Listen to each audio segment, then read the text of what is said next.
All sports, all plays. All sports, all plays. All sports, all plays. 365, we making a plays. You talking the game, get you to the days. We're high in the court, the dime in the lane. Variety topics, living the same. All presentation, sports information. In the airways, taking the nation. All sport, all plays, like working your faces. Grace at the field, so tie the laces. All sports, all plays.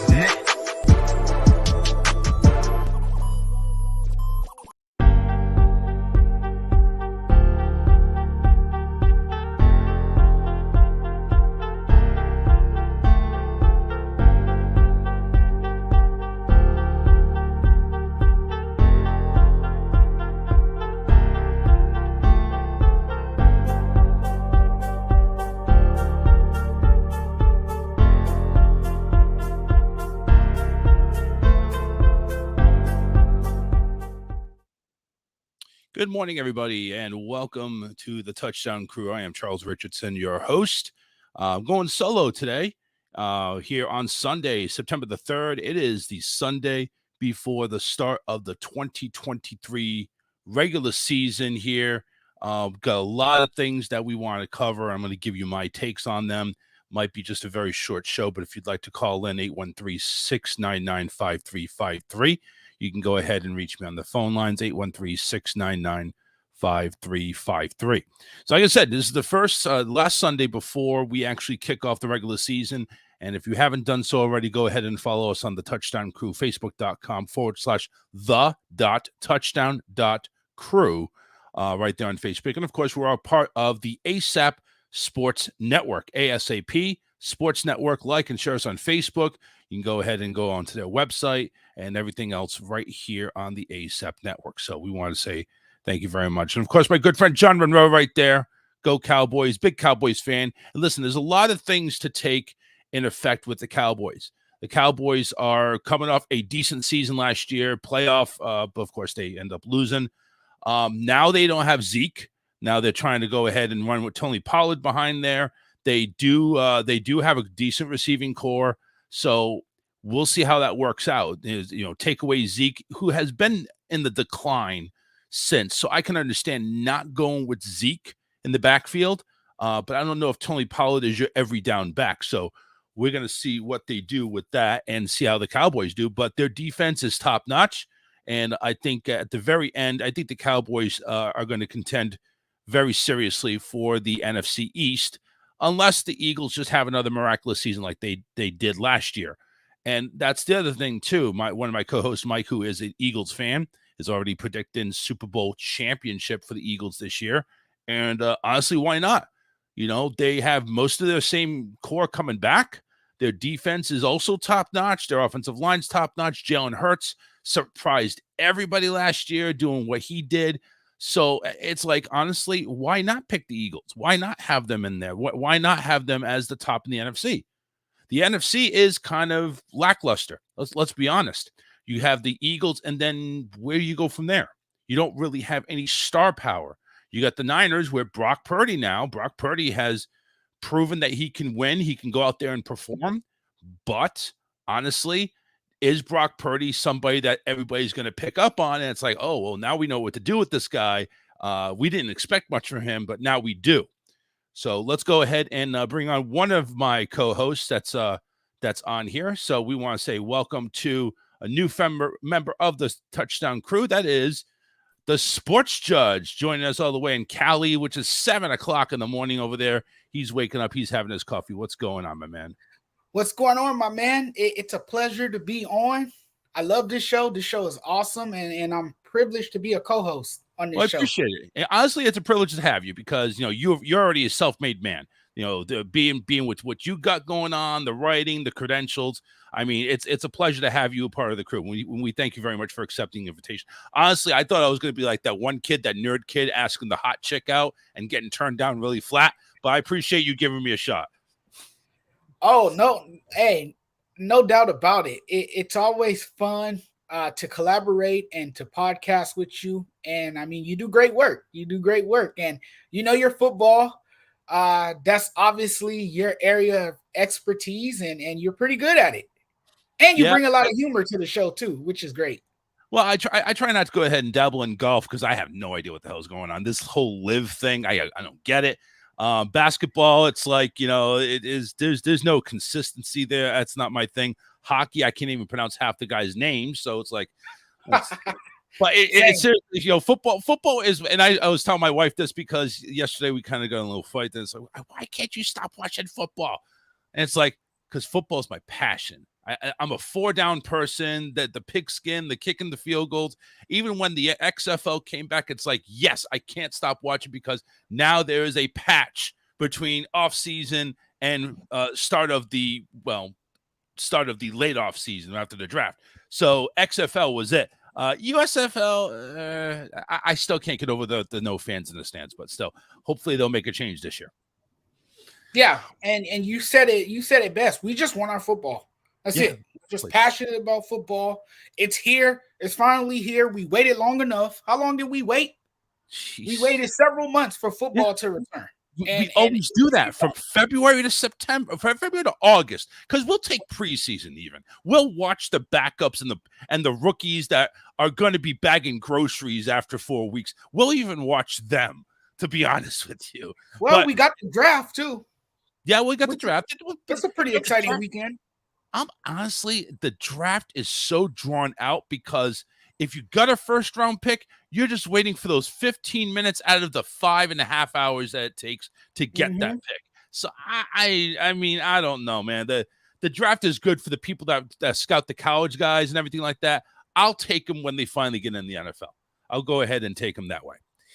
But man, we are one Sunday away. As a matter of fact, we're less than one Sunday away. We're about 4 days away. Thursday night is the kickoff. We're finally going to get regular season NFL football. We're going to preview the Lions and Chiefs, the defending Super Bowl champions. Like tradition, we'll open up the season on Thursday Night Football. Patrick Mahomes and company taking on Jared Goff and we don't know what's going to happen in Lions. I mean, the Lions going to build on the momentum they had last year and maybe take the North. You don't have Aaron Rodgers in Green Bay, but Jordan Love's starting to look pretty good. I mean, that's preseason, but, he's starting to look pretty good. The Vikings. Are they going to be the same without Dalvin Cook? There's a lot of questions in the North because you got the Lions who basically are bringing back everybody they had. And are you expecting people to go ahead and kind of like start, being more smart about them? Or do you think the Lions are going to go ahead and continue this momentum and actually be a real threat in the North? I mean, that's the main question right there. What do you think about that?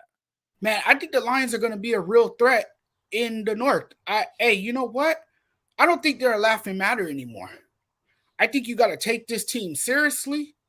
I think you got to pay close attention to the Detroit Lions because I think they will put the rest of the NFC North on notice. Look, Jared Goff improved last season. Dan Campbell, I like his coaching style and that fearless communication he brings to the team. I think his players have brought into his coaching style and what he has brought to that organization. And that can be contagious. We all know that. But I think the Lions are definitely the team to watch. Who else in the North is really going to challenge them?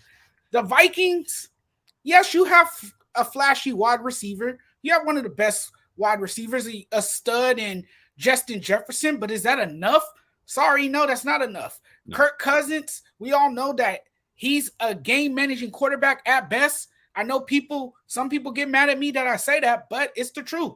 You can't depend on him to get you over the hump because sometimes he's not great in clutch situations. He's going to make that mistake. He's going to make that mistake somewhere in the game.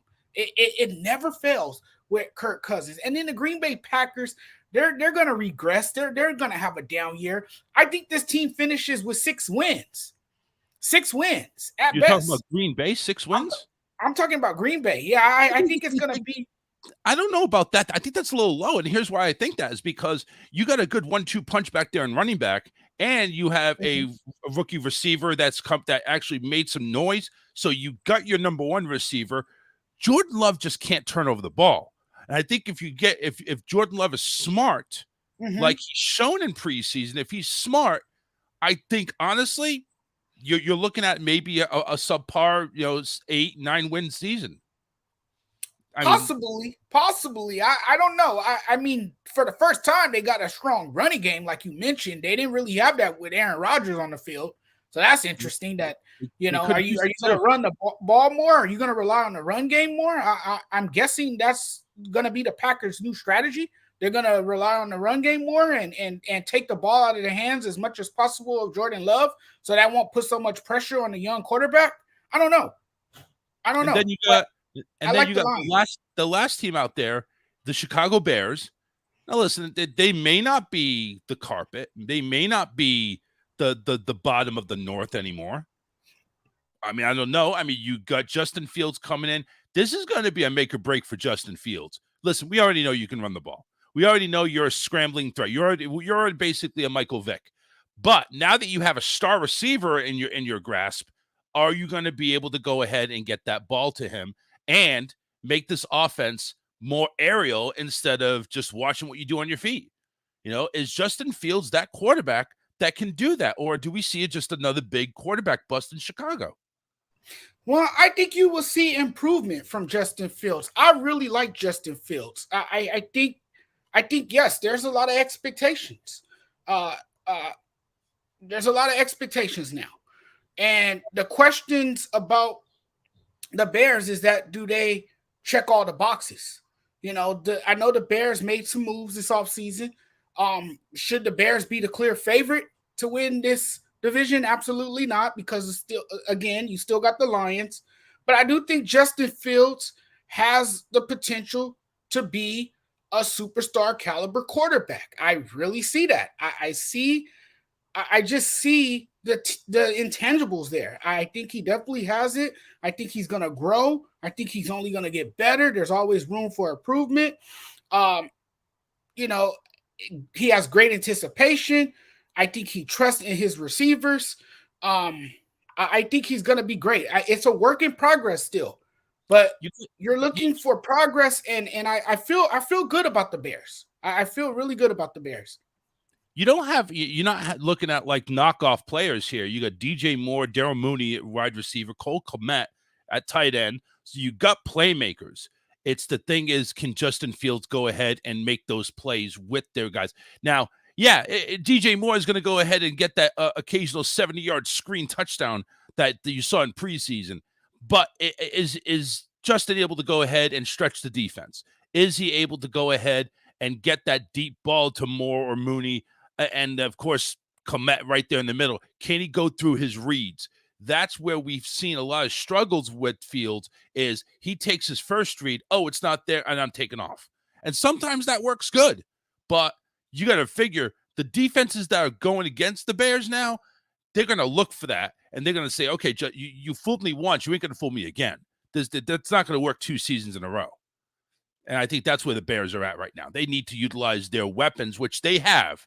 They have weapons. It's just now they have to utilize them. And that's, right. I think, what comes down to the OC, too. Right. And can he work through his transgressions? If he can do that and not turn over the ball and make those plays and get the ball to his receivers, he'll be fine. If he could deliver dimes down the field, I think that's the big question. Yep. Big season coming up ahead. A lot of different transactions. We're going to go through some of them. We're going to go through some way too early predictions. And, of course, we're going to get to Thursday night's game and get our predictions on that as well. We have a couple of receiving issues going on in the league right now. Mike Evans, contract down there in Tampa Bay. He's given the Bucs until Sunday to get a deal done. And after that, he says he's going to focus on football, which doesn't mean he's going to leave the Bucs or he's going to hold out. He's going to play the year, but I think right now Tampa's on the block right now. Tampa is on the clock, excuse me. They need to go ahead and lock this guy up. Now, I haven't heard any word as to what his agent is demanding. I don't know if you've heard anything, but if it's something outrageous like $30 million a year, yeah, I kind of be hesitant on that too because of Evans's injury history and obviously his age. I mean, if he's looking for some 5-year deal, I don't know, maybe 2 or 3, that would be good. What do you think would be a good number to offer Mike Evans if you were the Tampa Bay Buccaneers? I'll give him a 2-year deal. 2 years. 2 years. Are we talking about D-Hop money? I wouldn't give him 30. No, I wouldn't give him 30 mil. That's a bit too much for his age and a guy who's been doing it a very long time. No, I'm not going to pay a receiver that much. Now, I do want to keep him in Tampa, so I'm going to do whatever I can to, meet his needs and make sure I can pacify one of my star receivers who's been with my organization for a very long time. But no, 30 million is outrageous for a guy like that, if that's what the asking price is. I don't know what the asking price is, but I think in terms of years, I would give him a 2-year deal. I think Mike Evans is approaching a time in his career where he's going to hang it up in a couple of years. And so I wouldn't give him 2 years, no more than 2 years. Yeah. Right now, listen, look, Mike is 30. He's 30 years old, which means in football years as a receiver, and this is a healthy receiver, you probably got another good 4 all-star years left. The guy's 6'5", which means that guy's going to tower over the tallest cornerback that's out there, which means lob it up. You don't need the speed in the red zone. You lob it up, let him go get it. That's all you got to do. Now, does Mike Evans have speed? Yes. But is he going to have that speed in 4 years? I don't know. Maybe, maybe not. We don't know what, his injuries could come back. He's definitely a baller. So, he's going to go ahead and put himself in some situations that he can go ahead and get dinged up. But at 6'5", honestly, that is your red zone guy. That's your, I'm going to throw it up in the corner of the end zone and you're going to go get it. That's the guy that I'm going to go ahead and you run 40 yards down the field. I'm going to lob it up and you're expected to go get it. That's your man. I don't know. Maybe 30 million isn't such a bad idea, but I don't see, like you said, I don't see more than 2 or 3 years out of this because the wheels are going to start to fall off sooner or later. You're not Tom Brady. You're not going to sit back in the pocket at 45 years old and still have a strong arm. No, you're taking hits. You're taking shots down the field. You got speed that you need to keep up. Otherwise, it doesn't really matter. I mean, again, at 6'5", you have a distinctive disadvantage, even if you're the slowest person out there. You could be a tight end for crying out loud, So right there, Mike Evans, if he's looking for Cooper Kupp money, I think that's too much because he already got paid. He already got paid a huge contract. Now he's working on the last end of it. But if he's looking for D-Hop money, where did D-Hop get 2 years and like 24 million, 26 million or something like that total? I mean, that's not bad. That's like 14, 15 million a year. That's not too bad. I'd say that's a reasonable offer. Now, if that's the offer on the table and Tampa is balking at that, I think that's on the Bucs. That's on the Bucs. But if that's not, I don't know why that we haven't heard anything of this, because maybe Mike is asking too much. Maybe Mike is like saying, listen, this is it. This is going to be my final contract of the NFL, and I don't want to get paid. I want to ball out. Maybe Tampa's like saying, I don't know. Yeah. Plus, also, they don't have the greatest quarterback in the backfield either. So it's like his numbers may not be the greatest either. I mean, Baker Mayfield and Mike Evans. What's your take on that? Do you have anything that do you think that's even worth Mike Evans sticking around for?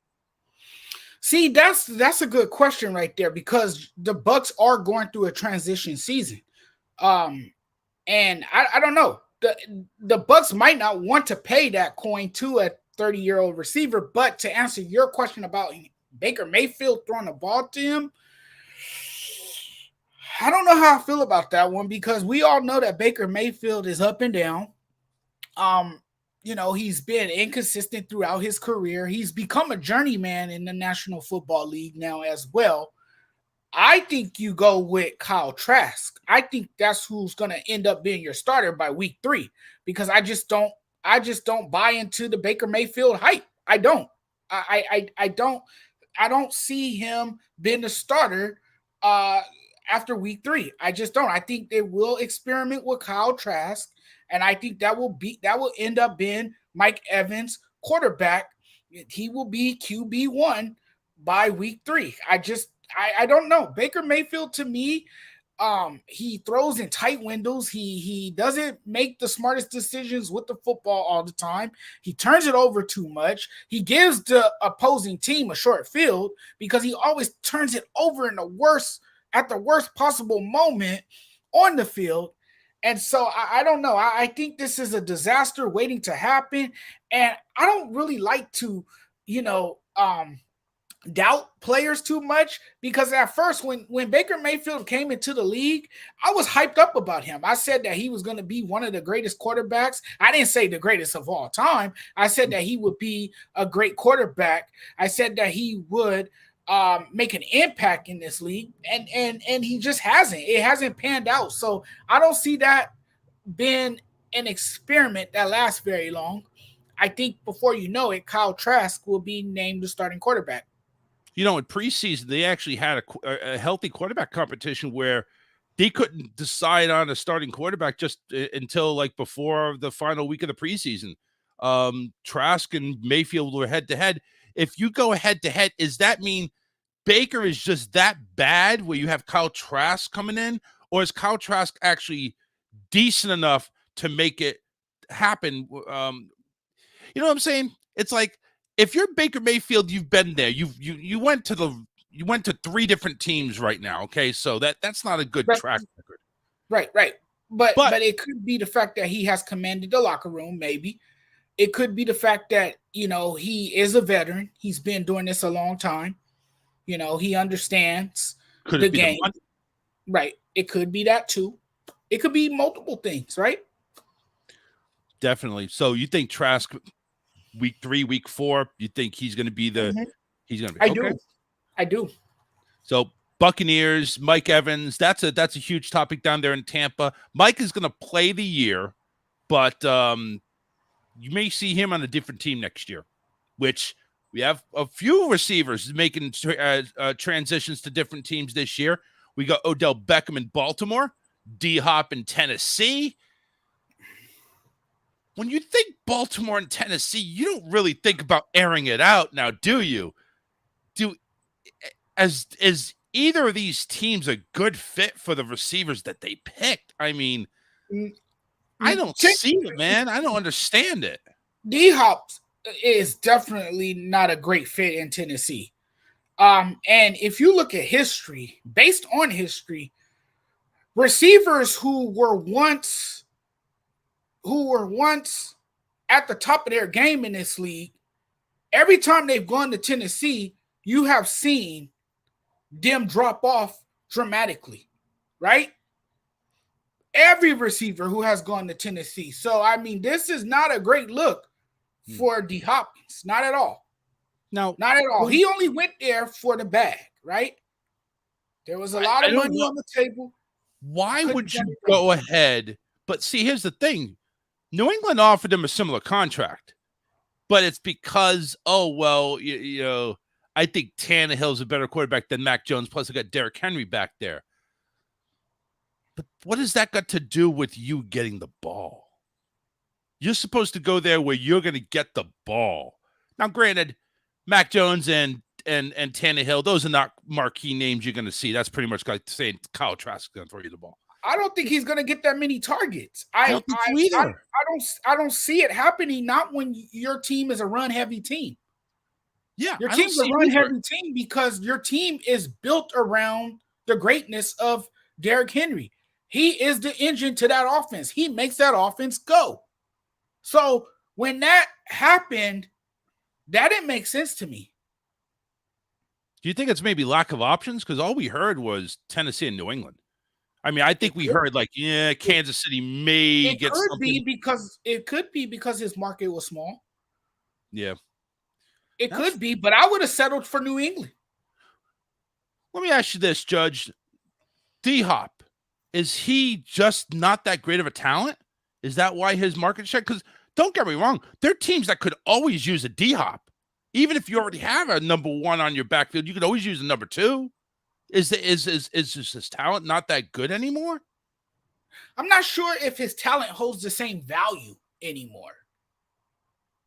I think that's what it is. Okay.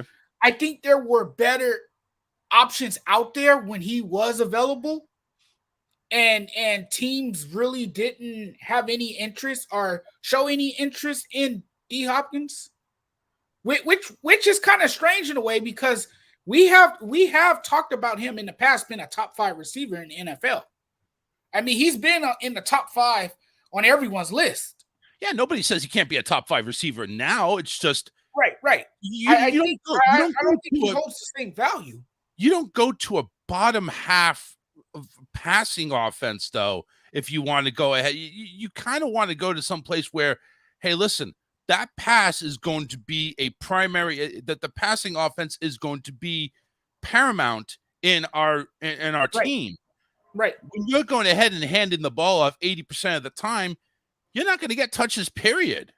That's just the nature of the beast. So unless Mike Vrabel and the brain trust over there says, hey, we're going to pass the ball more, I don't know. Is Tannehill really that guy? I mean, I don't know. I don't get it. I just don't. It just questions me, and it boils down to lack of options. Bill O'Brien, maybe still some animosity there, and it's just like, Tennessee just seems like a better deal right now. It's a lot of question marks there. It really is. There's a lot of question marks there. How do you use him in your offense when you're a run-heavy offense? Mm-hmm. You prefer to run the ball over passing because you don't really trust in Tannehill. That's obvious. You don't trust in Tannehill enough to even create this pass attack. That's why you go ahead and draft 2 quarterbacks back-to-back years. That just shows no trust. Yeah. I mean, granted, New England's a run-heavy offense too, but not as run-heavy as Tennessee. They'll air it out occasionally. No, they will air it out more consistently than the Tennessee Titans will. The Tennessee Titans rely heavily on Derrick Henry, which is why, again, I don't see why D Hopkins is a great fit there. No one knows why. It's baffling. Yeah. They could shock the hell out of us and have D-Hop hit 1,200 yards this year. I honestly don't see him getting 1,000. I don't see it. Not in Tennessee. No. But let's talk about another receiver who made a change, and that's OBJ going to Baltimore. Again, I don't see it, but at least Baltimore can throw it occasionally. So I see maybe it's a better fit in Baltimore to have Odell Beckham in there. It gives another weapon. And Lamar Jackson can throw it. And a lot of people are saying with that extra weapon and now the new contract, the weight's off his shoulders, we got possibility of Lamar Jackson being an MVP again. I mean, I'm not going to go that far. I think Patrick Mahomes, it's his to lose, to be honest with you. But Lamar Jackson with OBJ, do you see OBJ as a good fit in Baltimore? I see him as a good fit in a short-term basis. I see him as a great fit over there because I think Lamar Jackson can throw the football. And I think he will be his go-to receiver, at least one of his go-to receivers. There's other receivers over there. But Odell Beckham Jr., I think it's a great fit. Beckham has mellowed out too. So I don't think he's expecting to be targeted all the time. We saw how he handled himself with the LA Rams, was able to deliver for the Rams in the short term, helped them get to a Super Bowl, won a Super Bowl ring with the Los Angeles Rams. So I think he does have something left, and I think Baltimore is a great place for him. I think he will do great with Lamar Jackson. I'm curious to see how those two fare together and how things will work out there in Baltimore. It'd be nice to have a deep weapon occasionally. I knew they had Marquise Brown back there, but he never panned out very well. But Beckham now coming off injury with the Rams. Now we're going to see if he actually does come around and be that star receiver that the Ravens are hoped for. Anthony Price going ahead and making a comment with OBJ, says that OBJ will want the ball, but Zay Flowers will be the number one. I mean, you know what? They may double OBJ, and that may be the case where Zay Flowers does go ahead and take that number one spot and probably get more targets. But I bet you OBJ gets it wide open faster. Yeah, well, yeah, more attention will be drawn to OBJ, no question about it. So that would, allow Zay Flowers to get more targets. Absolutely.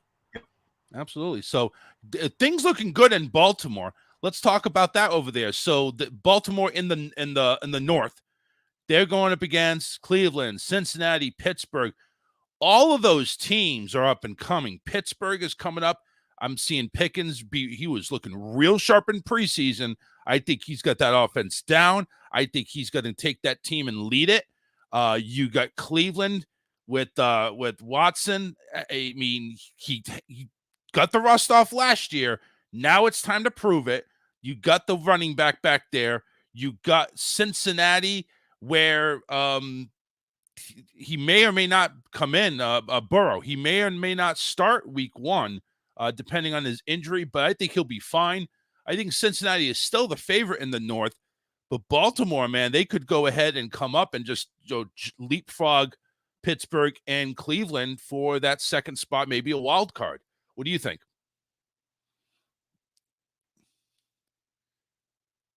A team I'm looking at the most, not to leapfrog the Bengals or the Ravens, though, but I'm looking at the Steelers. I think the Steelers are a sleeper. No one's paying attention to them in the AFC North. You just said it moments ago. Kenny Pickett is going to lead that offense. He looked sharp in preseason. There's a lot of hope there for Kenny Pickett. You got George Pickens, who was phenomenal last season, had a great year, made a name for himself in this league. I think he's going to be a top wide receiver in the league. And then, of course, you got, what's that tight end's name? Fairmouth. I think he's going to have a breakout season. Watch out for him. Yeah. Watch out for him. I think he's going to have a breakout season. And you got to look at the fact that Mike Tomlin has never had a losing season. He finished 8-8 last season. This is a guy who's going to rally his troops, who's going to, put his team in best situations to thrive. And then you got a Kenny Pickett who's willing to learn, who has finally got down the playbook, and who's going to, be the leader of that team and make the throws and lead his team down the field.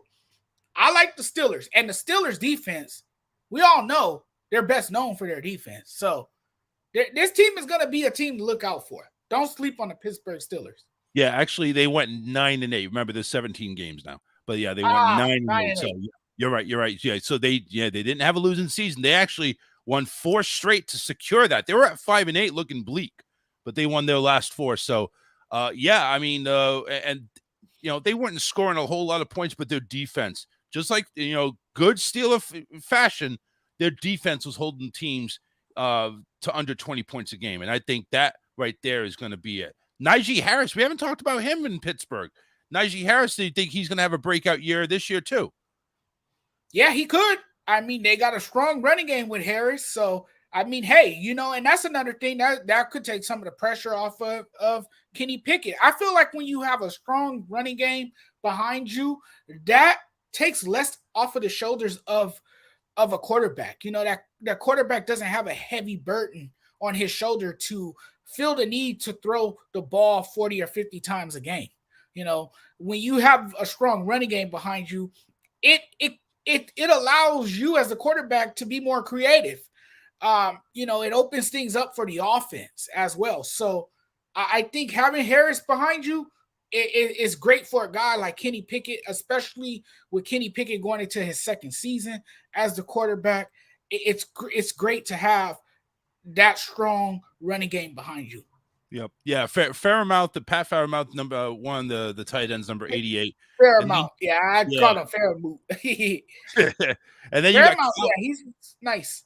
You got Calvin Austin, Miles Boykin. Those are names that you're going to probably hear along with Fairmouth to go ahead and on the offense. But that defense, TJ Watt coming back as long as he stays healthy. You got Quan Alexander now coming in there. So it's like, it's definitely looking pretty strong again. And then, of course, you got Joey Porter Jr. coming in to backing up in that cornerback slot. So that's going to be interesting to see the defense. I think it's going to be a fun year for Pittsburgh. And do we think Pittsburgh has a chance to take the North overall, or do you think Cincinnati's got that down clamped? No, I think Cincinnati's got that down. Okay. All right. No one's beating Cincinnati, but I do think the Steelers ease their way into the playoffs.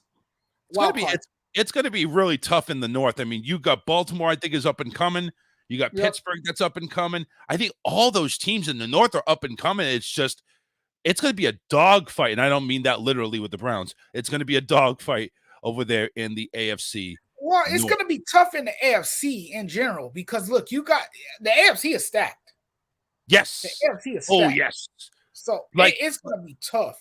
Like I was mentioning before you hit the show, it's like the NFC, you got the Eagles, maybe the Cowboys, Niners, and it's like, who do you got from there?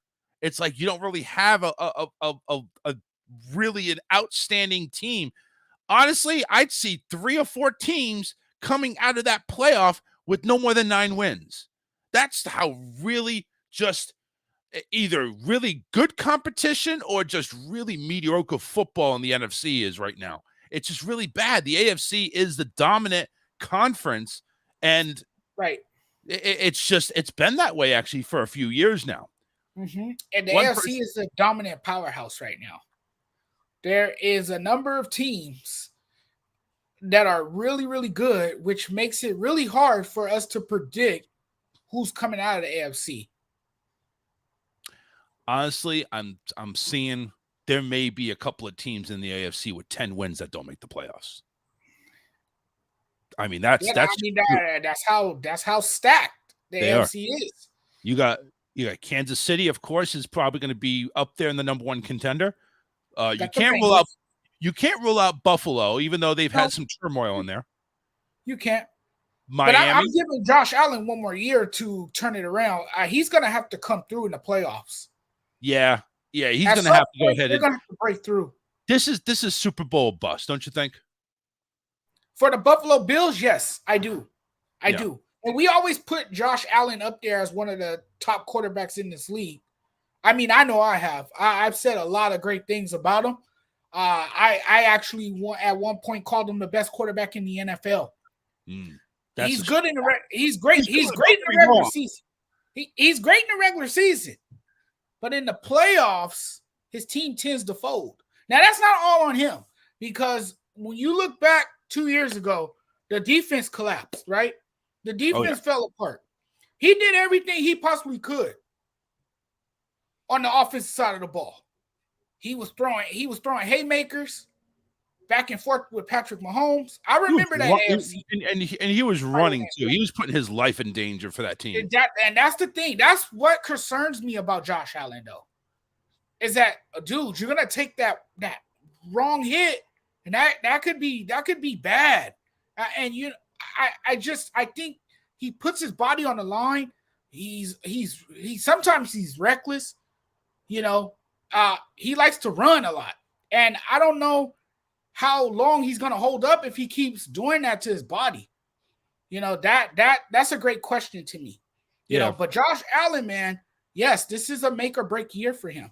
Absolutely. He hasn't missed many games though. He hasn't missed many games based on his Evel Knievel mentality out there in the field. Yes. So it's like, look, if it's working, do it. But now you got James Cook back there to go ahead and maybe try to revive that running game. I don't know though. When I take a look at the roster, it looks weak compared to the previous years. It looks really weak. I mean, let's just take a look real quick here. Take a look at what Buffalo has this year. At running back, James Cook, Damian Harris, Latavius Murray. Damian Harris has lost that job to New England. Now he goes to Buffalo, try to revive. Hey, what better way to go ahead and do that with a team in the East? You got Diggs and Davis as your 1-2, and then after that, a bunch of nobodies. Dawson Knox and Dalton Kincaid at tight end. Knox, okay, I get it, but this doesn't scare me at all. It doesn't scare me like, you would have if it just doesn't seem like it's the same Buffalo Bills. It just seems like they lost a lot of luster in there. It just seems it's the same team, and I think just people have caught on to them. Yes, I think they'll take the East, but I think the teams have caught on to them, and there's more pressure than ever to Josh Allen to go ahead and succeed. And I don't know. I don't think he's got it in him to go ahead and break through that ceiling. I think that ceiling is AFC Championship, and that's it. That's all you're going to get. Yeah. There's a lot of pressure on Josh Allen to finally break through. And like you said, I'm with you. I don't think he breaks through that ceiling. I think the farthest the Buffalo Bills will go is to the AFC Championship game. They're not getting to the Super Bowl. They're not getting past the Chiefs or the Bengals. Yeah. Those two teams are too much for them. Teams, unless there's an injury, those two teams, that's who's waiting at the finish line in the AFC is right. The Chiefs. And I believe Von Miller is hurt too. He is. He's not going to make week 1. I think he's going to miss the first 4 weeks on the PUP list. So there IR. You go. You already lost Jordan Poyer. So their defense is taking is going to look a lot different. It's going to look a lot different. Yeah, but also Von Miller's getting up there in age too. I mean, he could still play, but he's getting up there in age as well. Anthony Price went ahead and made a comment about Mike Evans. If Tampa Bay goes 1-5, can we see them trading Mike Evans to a winning team since they don't want to pay him? What do you think about that? You know what? That Anthony makes a good point there. If Tampa Bay goes 1-15, can we see the Bucks trading him to a winning team? Absolutely. I can see that happening. You clear cap space, you make room for another young star to grow and prosper there. He was saying 1-5, like if they start the first 6 games 1-5, I think you could see that happening. And you send Mike Evans to a contending team. That way he has a chance to go to a team where he can try to win a Super Bowl, I guess, or at least contend or have a shot at it. So, I can see that. Yep. John Monroe, who you may not know, he's a avid Cowboy fan, so he's going to have a lot of Cowboy references. He says Josh Allen is just another Dak can't win in the playoffs. I mean, he can win. At least he wins a few games. But no, he's not going to go ahead and contend for a ring. I think that's what we're trying to make here. He'll win, but he's not going to do it in the ring. I don't know if you could compare him to Dak Prescott, though. Yeah, I don't think so. I think Allen is superior than Dak. I think that's an unfair comparison. But that's the Cowboy fan comparison. You know what I'm saying? That's the Cowboy fan. And John's just a huge Cowboy fan. He's going to eat crow when the Eagles beat their boys because Coach Mike on here is a big Eagle fan. Anyway, we are the Touchdown Crew. We're coming up here in the last 15 minutes of the show. We're going to go ahead and get some of our early predictions. One more thing here that we did want to go ahead and talk about is Cooper Kupp, his injury for the Rams. We don't expect a whole lot from the Rams, but Cooper Kupp going down, that's their number one receiver right there. How big of an impact is that going to be? And how long? I mean, we don't even know when he's going to return to the field. He's going for a second opinion on his hamstring. Yeah, he had a major setback, and that's a significant blow. That's a significant blow to the Rams because he is your number one receiver. And now you're without your number one receiver. We're already talking about how tough of a year this is going to be for the Rams. It's not going to be a good year for them. This is going to be a down year for the Rams. And to lose your number one receiver makes the situation even worse. It makes the situation far worse because now you're without one of your premier weapons. Where do you go from there? Who's the other receiver? Who's gonna stand out now? I know it's the next man up mentality, but who's gonna be that guy to step up? I think you have to have a next man in order for them to step up. I think that's the thing. Right. And they don't have that. I'm not sure if they do.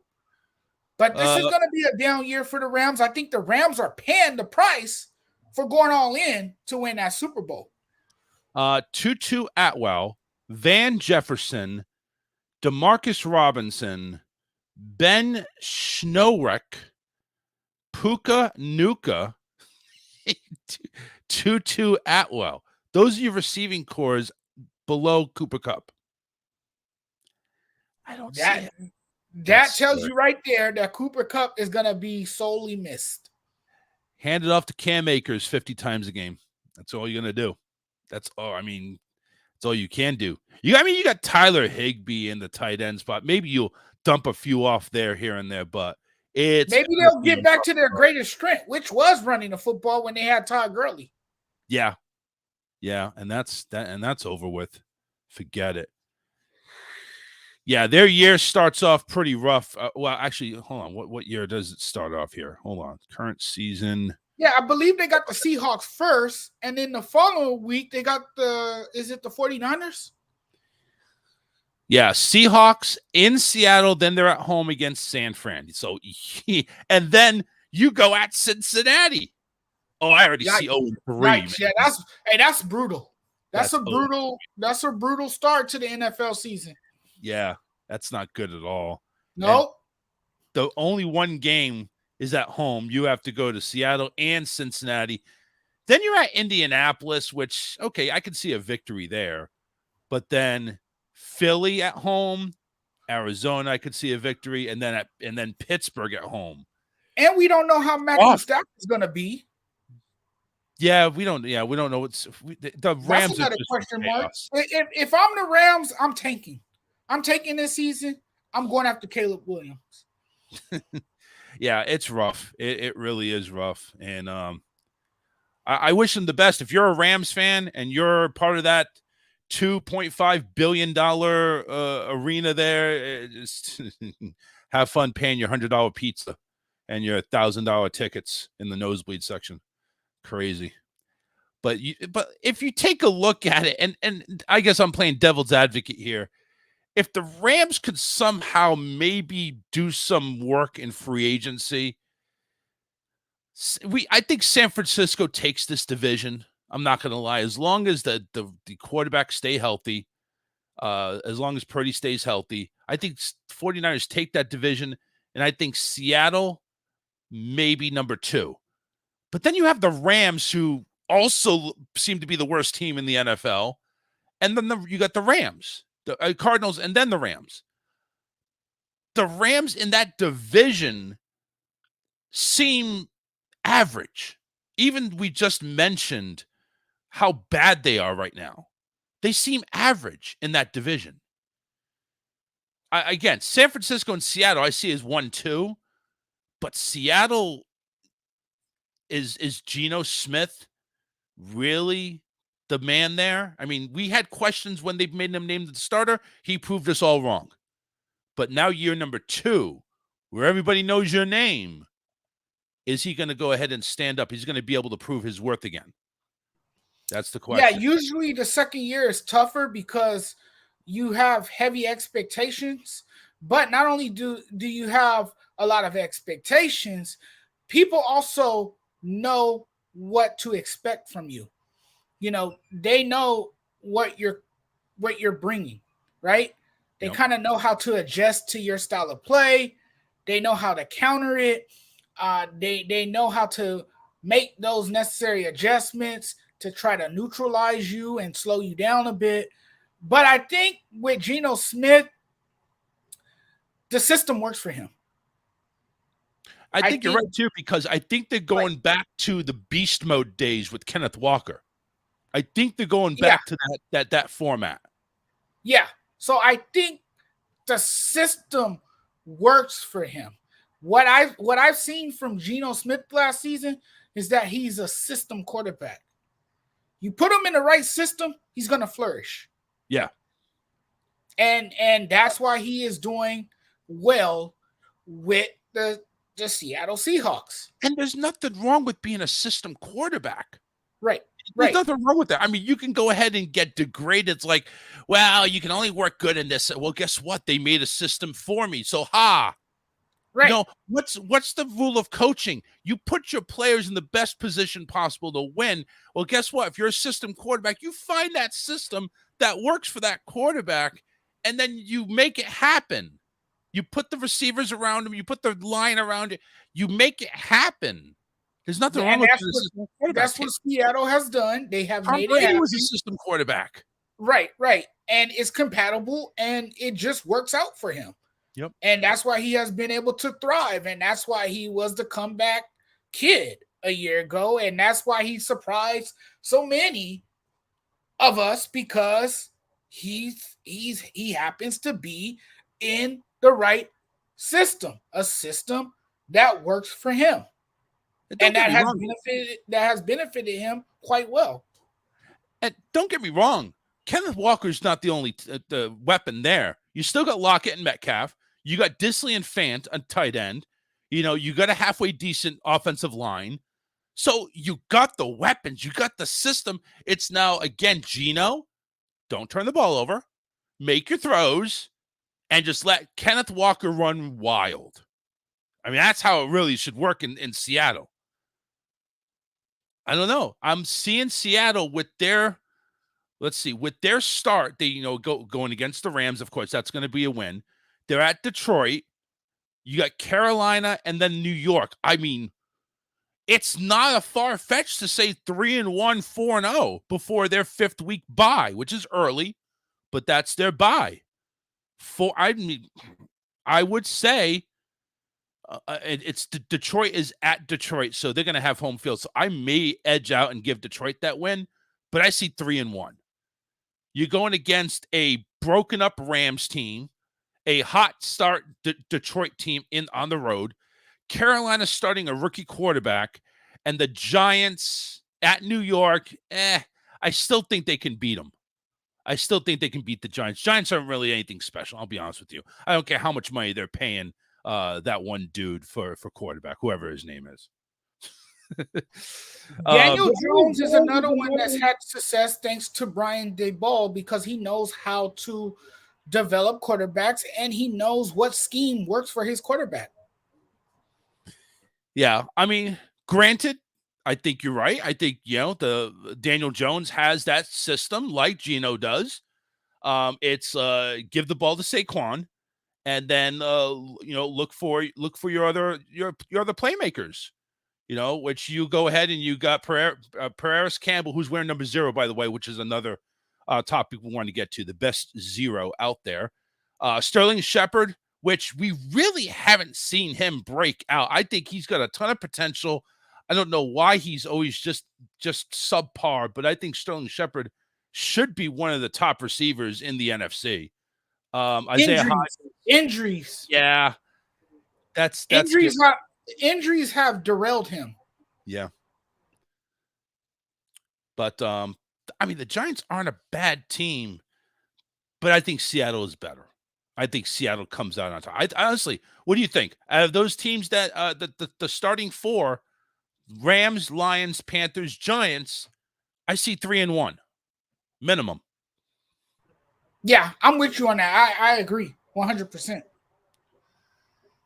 All right. So, last topic before we go ahead and run down really quickly on our preseason predictions, our way too early predictions, and the Thursday night prediction. A interesting topic here. Of course, the NFL now adopted a new number 0. They haven't gone the Robert Parrish thing with the 00 yet, which I'm sure that's next, on top of the XFL kickoff rules. God knows what the hell they're doing. But anyway, I actually like that rule. But anyway, who is the best number 0 this year? I'm going to give you a list of names that we know. DeAndre Swift has taken 0 for the Eagles. Brian Young for the Rams. Roquan Smith for the Ravens. Braxton Berrios of the Fish. Calvin Ridley of the Jags. Paris Campbell of the Giants. We just mentioned him. T. Higgins is going to number 0. And that's it. So out of those number 0s that we have, who do you think is the best 0 or the 0 to hero in that case? This is fun. It's between Roquan Smith and DeAndre Swift for me. It's between those two. But if I had to downsize to one, I would say Roquan Smith because of what he brings defensively. The guy can completely change the dynamic of your defense. He's that impactful of a player. And I think he's going to have a big year with the Baltimore Ravens. So it has to be Roquan Smith for me, who has the best number 0, and he wears it. He wears number 0 well as well. I'll go ahead and shock everybody, and somebody nobody really cares about, Calvin Ridley. I think he's going to come back with a vengeance. He is going to be one of Trevor Lawrence's favorite targets, and the guy can ball. The guy is a speedster, and I think he's going to get a ton of yards. As a matter of fact, I even go ahead and think he may lead Jacksonville in yardage. Maybe not touchdowns, but yardage. I think Calvin Ridley is the 0 to hero in this case. But again, a couple of good number 0s that are out there, the 0 to heroes. So what do you think of that rule for bringing number 0 into the NFL? Do you really care about that? Is that something that we should debate on? I personally would never wear number 0 because I don't see myself as a 0. I see myself as a 1 or maybe a 5 or maybe a 6. Yep. Because those numbers mean something to me, 5 and 6 and 1. Maybe a 9 even. That's my birthday month, September, which is right here. But it's not a big deal to me. It's just a number.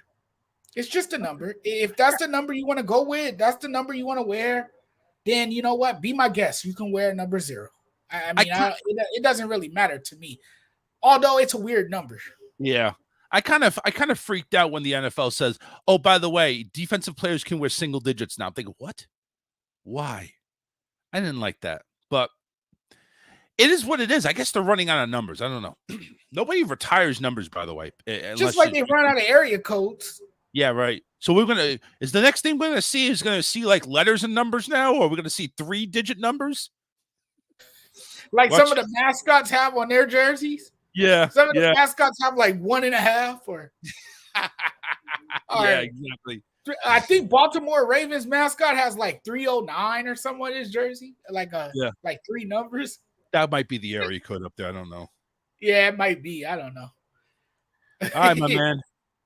It is time. It is time to go ahead and pick our way too early playoff predictions. So we're gonna go by. If I was prepared, I'd do this faster. But we're gonna do down the divisions. So we're gonna start with the NFC because I think that may be more debatable. NFC East, defending AFC champions. I'm going to go ahead and say that the Eagles win it again. Yes, I am on board with you 100%. I'm going with the Eagles as well. I think the Eagles are just too deep. They're the most complete team. They added a great running back in Schiff.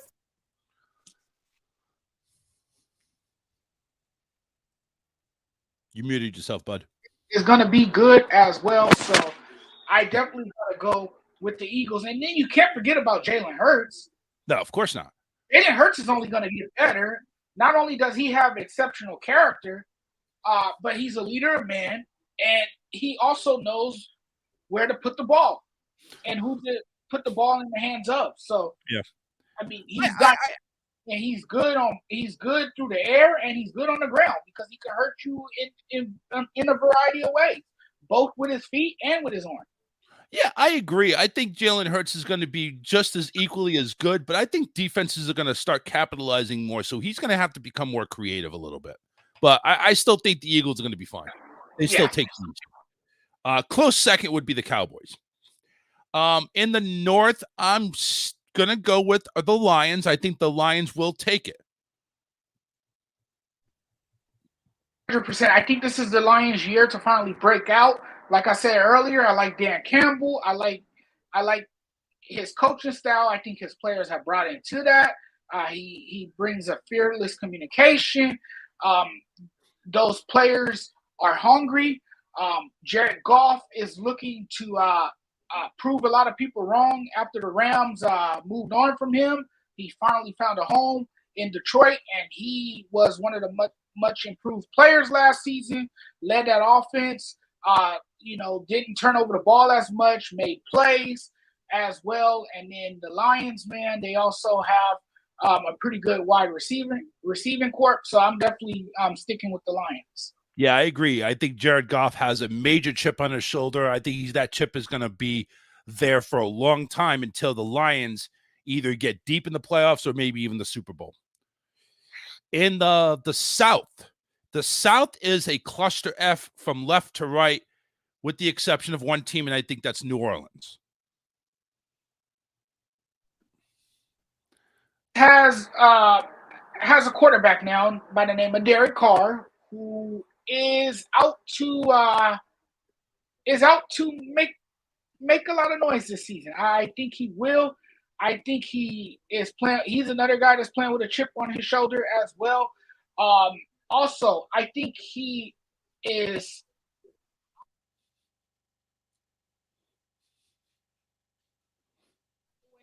He's not happy the way things ended in Las Vegas. He swallowed a bitter pill, and I think he wants to prove a lot of people that he is still a great quarterback in this league. So I like the Saints. The Saints already had a great defense. All right. So I like them. I'm not too big of a fan of their coach, but I think the Saints are the team to beat in that division. All right. So we're going to go to the West. I mean, so far it's been pretty easy. We're agreeing almost down the road here. I think we're probably going to agree on this one. I think San Francisco, as long as they stay healthy, I think San Francisco takes the West. He does take the West. That's a no-brainer. Brock Purdy has earned the starting job as the quarterback, as he should have. We saw what he did in the playoffs last season. He had a breakout year last season. The dude is calm. He's unflappable. He doesn't make a lot of mistakes. He never seems rattled. And hell, he looked like a 10-year veteran last season. The way he was able to command the offense and everything. So I like the 49ers. The 49ers have a stout defense as well. They have a great coach who knows how to create, who knows how to be innovative. And I'm talking about Kyle Shanahan. So yes, the Niners are definitely the team that's coming out of the NFC West. All right, we're agreement on all four divisions. That's all we're going to do. We'll do the wild card later on, probably next week, in regards to that. But that was easy. Let's go to the AFC now. The AFC East, we're going to start off. Unless the Jets fire on all cylinders out the door, which I don't see them doing, I think the Bills will take the East. Yeah, I think the Bills will take the East as well. I think the Jets are going to be a bust. I hate to say it. I just don't. I think they're going to disappoint a lot of people. And I know they got Sauce Gardner anchoring that secondary. I know their defense was one of the premier defenses in the league. I know Robert Saleh had the team playing really well. But Aaron Rodgers is going to be the impediment to their success. He's going to be the say that. I think we saw last season that he was in decline. So, no, it's not the Jets. It's going to be the Buffalo Bills. I give the Buffalo Bills the slight edge. I say the slight edge because I think it will be close. But I do think the Bills will pull away in the end and come away as division winners. Okay. Bills coming away. The North, I think we were already in agreement on this one. I think Cincinnati's going to take it, but there's a lot of teams in there. I wouldn't be surprised if 3 teams make the playoffs out of this division. Pittsburgh is on the up and up. Cleveland, I believe, is on the up and up. And, of course, Baltimore, I think they're going to find their way back to success again. But I do think Cincinnati still remains supreme up there. He does remain supreme, but it's going to be very intriguing to watch that division. That division has 3 great teams in it, and those 3 great teams are clearly the Cincinnati Bengals, the Baltimore Ravens, and the the Pittsburgh Steelers. But I got to stay with Cool Joe. I got to go with Cool Joe. He has a bevy of weapons around him. You have T. Higgins. You have Jamar Chase. You have Joe Mixon. Those guys are going to be good. Cincinnati Bengals are still the team to beat. So, yes, that is my pick as well. Barring injury, I think we're both right on this one. I think Cincinnati does. But if there's an injury bug that Burrow goes down or Chase goes down, don't be surprised if we see Baltimore, Pittsburgh leapfrog and get in there. That could change the whole scenario. Absolutely. Absolutely. In the South is a tough one. But I'm going to go ahead and say Jacksonville on this one. I think Jacksonville, they've proven, I think Trevor Lawrence is one of the premier quarterbacks, the young quarterbacks that are coming out now. I think Trevor Lawrence continues. I think Jacksonville takes the South.